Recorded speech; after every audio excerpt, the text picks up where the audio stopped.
ಯಡಿಯೂರಪ್ಪ ವಿರುದ್ಧದ operation audio ಕೇಸ್ಗೆ ಸಂಬಂಧಿಸಿದಂತೆ ಇದೀಗ ಬ್ರೇಕಿಂಗ್ ನ್ಯೂಸ್ ಲಭ್ಯವಾಗ್ತಾ ಇದೆ.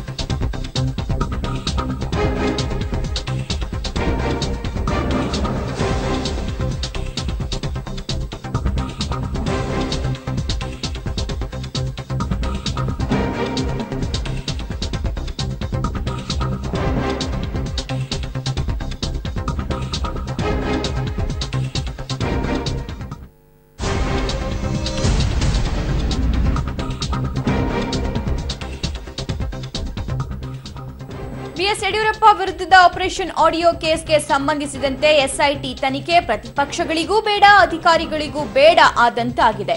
ಪ್ರಾಮಾಣಿಕ ಅಧಿಕಾರಿಯನ್ನ ನೇಮಿಸುತ್ತೇನೆ ಅಂತ ಸಿಎಂ ಕುಮಾರಸ್ವಾಮಿ ಅವರು ಅಂತಿದ್ದಾರೆ. ಆದ್ರೆ ಬಿಎಸ್ವೈ ವಿರುದ್ಧ ತನಿಖೆ ಯಾವುದೇ ಅಧಿಕಾರಿ ಒಪ್ತಾ ಇಲ್ಲ. ವಿದೇಶಿ ಪ್ರಯಾಣದ ನೆಪವೊಡ್ಡಿ ತನಿಖೆಯಿಂದ ಹಿಂದೆ ಸರಿದಿದ್ದಾರೆ ಎಡಿಜಿಪಿ ಪ್ರತಾಪ್ ರೆಡ್ಡಿ. ಶಿವಮೊಗ್ಗದಲ್ಲಿದ್ದ ಕಮಲ್ ಪಂತ್ ಬಿಎಸ್ವೈ ಅವರಿಗೆ ಆಪ್ತರಂತೆ. ಅವರೂ ಕೂಡ ಹಿಂದೇಟು ಹಾಕ್ತಿದ್ದಾರೆ ಅನ್ನುವಂತಹ ಮಾಹಿತಿ ತಿಳಿದು ಬರ್ತಾ ಇದೆ. ಅತ್ತ ಸುಬ್ರಹ್ಮಣ್ಯ ರಾವ್ ನಿಯೋಜಿಸಲು ದೋಸ್ತಿ ಸರ್ಕಾರಕ್ಕೆ ಒಲವಿಲ್ಲದಂತೆ ಕಾಣ್ತಾ ಇದೆ.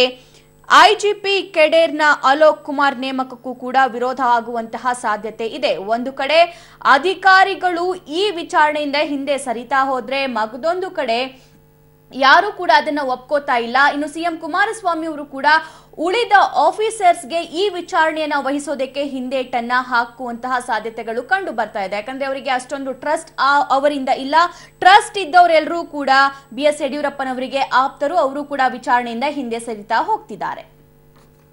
ಓಕೆ, ಹೆಚ್ಚಿನ ಅಪ್ಡೇಟ್ಸ್ ಪಡ್ಕೊಳ್ಳೋಣ ನಮ್ಮ ಪ್ರತಿನಿಧಿ ಮುರಳೀಧರ್ ಅವರಿಂದ. ಮುರಳೀಧರ್, ಸರ್ಕಾರ ಯಾರನ್ನ ಹೇಳ್ತಾರೋ ಮಾಡ್ಬೇಕು, ವಿಚಾರಣೆ ಮಾಡ್ಬೇಕು, ಆದ್ರೆ ಅಧಿಕಾರಿಗಳು ಹೀಗೆ ಹಿಂದೆ ಸರಿತಾ ಇರೋದಕ್ಕೆ ಏನ್ ಕಾರಣ?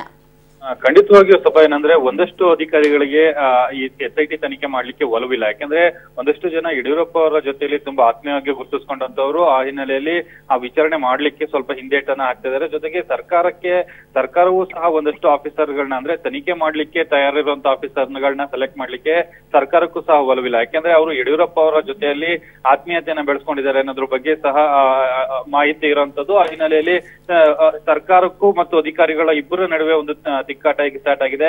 ಏನಂದ್ರೆ ಅಲೋಕ್ ಕುಮಾರ್ ಅವರು, ಐಜಿಪಿ ಅಲೋಕ್ ಕುಮಾರ್ ಅವರಿಗೆ ಪ್ರಕರಣವನ್ನ ತನಿಖೆ ಮಾಡ್ಲಿಕ್ಕೆ ಕೊಟ್ರೆ ಅಷ್ಟು ಕಾಂಟ್ರವರ್ಸಿಗಳಾಗ್ತವೆ. ಜೊತೆಗೆ ಬಿಜೆಪಿಯವರು ಅದನ್ನೇ ಒಂದು ಅಸ್ತ್ರವನ್ನಾಗಿ ಮಾಡ್ಕೊಂಡು ಪ್ರತಿಭಟನೆ ಮಾಡ್ತಾರೆ. ಜೊತೆಗೆ ಕೋರ್ಟ್ ತನಕ ಹೋಗ್ತಾರೆ. ಕೋರ್ಟ್ಗೆ ಹೋದ ಸಂದರ್ಭದಲ್ಲಿ ಸರ್ಕಾರಕ್ಕೆ ಚೀಮಾರಿ ಆಗ್ಬೋದು ಅಂತ ಹೇಳಿ ಅದನ್ನು ಸಹ ಒಂದು ಕ್ರಿಯೇಟ್ ಅನ್ನ ಮಾಡ್ತಾರೆ ಅಂತದ್ದು. ಇನ್ನು ಎಡಿಜಿಪಿ ಪ್ರತಾಪ್ ರೆಡ್ಡಿ ಅವ್ರನ್ನ ಆಯ್ಕೆ ಮಾಡೋ ವಿಚಾರಕ್ಕೆ ಹೋದ ಸಂದರ್ಭದಲ್ಲಿ ಸರ್ಕಾರ ಅವರನ್ನ ಕೇಳಿದಾಗ ಅವರು 10 ದಿನಗಳ ಕಾಲ ವಿದೇಶ ಪ್ರಯಾಣಕ್ಕೆ ಹೋಗ್ತಾ ಇದ್ದೀನಿ, 15 ದಿನದ ಒಳಗಡೆ ನಾನು ರಿಪೋರ್ಟ್ ಕೊಡ್ಲಿಕ್ಕೆ ಸಾಧ್ಯ ಇಲ್ಲ, ಈಗಾಗಲೇ ನಾನು ರಜಾವನ್ನ ಮಂಜೂರು ಮಾಡ್ಕೊಂಡಿದ್ದೀನಿ ಅಂತ ಹೇಳಿ ಸರ್ಕಾರಕ್ಕೆ ತಿಳಿಸಿರುವಂತದ್ದು. ಇನ್ನು ಕಮಲ್ ಪಂತ್ ವಿಚಾರಕ್ಕೆ ಸಂಬಂಧಪಟ್ಟಂತೆ ಶಿವಮೊಗ್ಗದಲ್ಲಿ ಎಸ್ಪಿ ಆಗಿದ್ದಾಗ ಯಡಿಯೂರಪ್ಪನವರಿಗೆ ತುಂಬಾ ಆತ್ಮೀಯತೆಯನ್ನ ಬೆಳೆಸ್ಕೊಂಡಿದ್ರು.